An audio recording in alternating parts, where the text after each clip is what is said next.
傳與禮儀息息相關。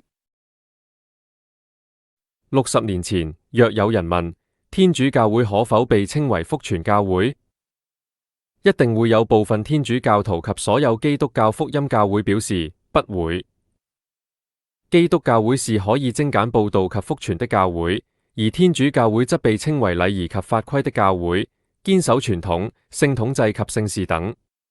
其實問題只是觀點與角度而已。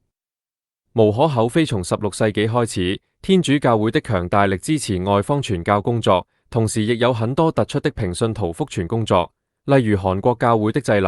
可惜天主教徒只視之為一特別的聖召或指示，一個特別的例子，而非整個教會的使命。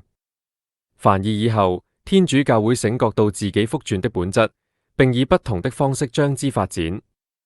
在此同時，禮儀以福傳為本的性質越見明顯。天主教徒開始察覺到禮儀能挑戰並更新他們的生活、他們的社會及他們的教會。就此，他們更能向其他人反映出耶穌的福音。於是，福傳及禮儀的息息相關越來越顯而易見了。播種子，傳福音，傳行主你護蔭，望中間共牽手知識，繼續覓尋，報歡欣，齊關心，再無分遠或近，愛心因愛心，傾倒呼聲，聖神在心。